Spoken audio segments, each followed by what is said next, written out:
নীলফামারী এক ডোমারডিমলা আসনে জোটের শরিক জমিয়তকে এখানে মনোনয়ন দেওয়া হয়েছে।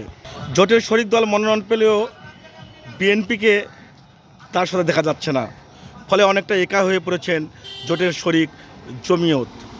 সাহেব আমাদের জোটের প্রার্থী বিএনপির, কিন্তু উনি তো কোনো বিএনপির লোককে ডাকতেছে না। উনি একাই নমিনেশন সাবমিট করলো, একাই বেড়াচ্ছে, প্রচারণা চালাচ্ছে।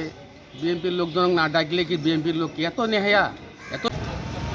আমি বিএনপির লোক, আমি জানি ব্যক্তির চেয়ে দল বড়, দলের সিদ্ধান্ত আমাদের কাছে শিরোধার্য। কিন্তু যিনি আমাদের জোটের প্রার্থী উনি এখন পর্যন্ত আমাদের বিএনপির লোকদেরকে সঙ্গে মত বিনিময় করে নাই এবং আমাদেরকে ডাকে নাই।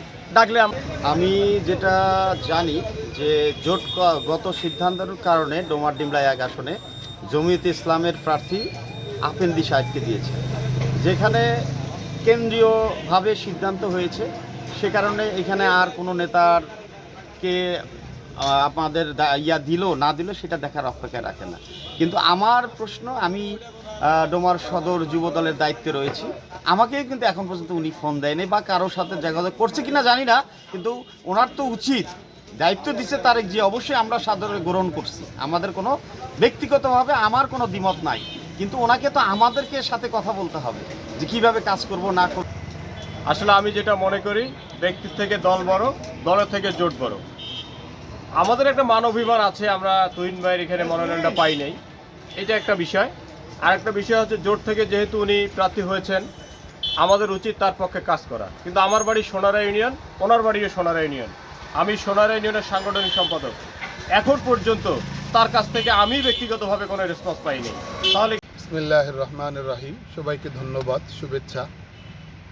আমি ডোমারডিমলা নীলফামারী এক সংসদীয় আসন থেকে নির্বাচনে প্রতিদ্বন্দ্বিতা করছি।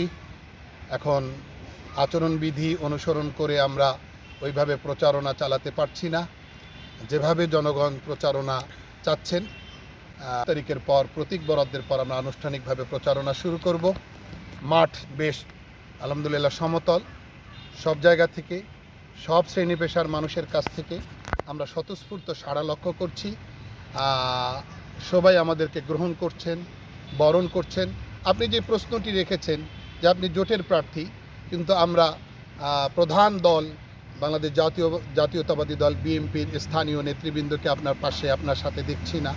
হ্যাঁ, অবশ্যই আপনারা যেগুলো পরিচিত মুখ, যারা সিনিয়র পার্সন, তারা আনুষ্ঠানিকভাবে আমার সঙ্গে থাকাটা দৃশ্যমান হয়নি, কিন্তু বিভিন্ন ইউনিয়নে, বিভিন্ন ওয়ার্ডে তৃণমূল কর্মী যারা, তারা সবাই আমার সঙ্গে যোগাযোগ করছেন। সেই সকাল থেকে রাত গভীর পর্যন্ত তারা সাক্ষাৎ করছেন, এবং আমি যেই সমস্ত এলাকায় যাচ্ছি, অঞ্চলে যাচ্ছি, তারা আমাকে গ্রহণ করছেন।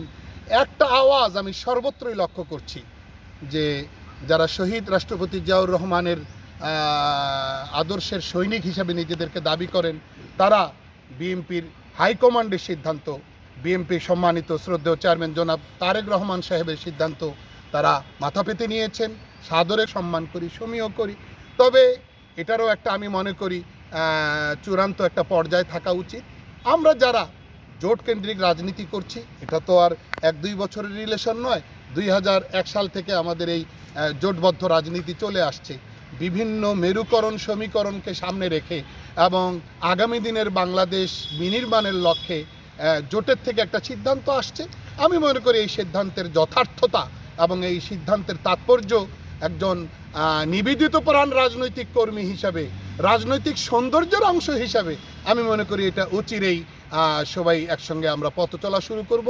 প্রচারণা শুরুর দিন থেকেই আমরা নেতৃবৃন্দ, সব দল, সব নেতৃবৃন্দ আমরা এক মোহনায় মিলিত হব। আমি মাঠে কোনো সমস্যা দেখছি না, মাঠকে খুব সুন্দর আমি দেখতে পাচ্ছি। আমাদের কাজ খুব ভালো চলছে। একটা পর্যায়ে যখন আনুষ্ঠানিক প্রচারণার পথ চলা শুরু হবে, তখন আমরা ওইভাবেই কাজ করব, সবার সাড়া পাবো। আমরা এখন যে সাড়াটা পাচ্ছি আরও বেশি সাড়া পাবো। ধন্যবাদ সবাই। সময় আলোচনা করেছি, অত্যন্ত আন্তরিক মনে হয়েছে, এবং তিনি দেশ গড়তে চান। তিনি 17 বছরের প্রবাস জীবন অথবা 17 বছরের দীর্ঘ নির্বাসন, দেশে ফিরে আসার পরে তিনি যে ঐতিহাসিক ভাষণ দিয়েছেন, এই ভাষণ সকলের হৃদয়কে ছুঁয়ে টাচ করেছে, স্পর্শ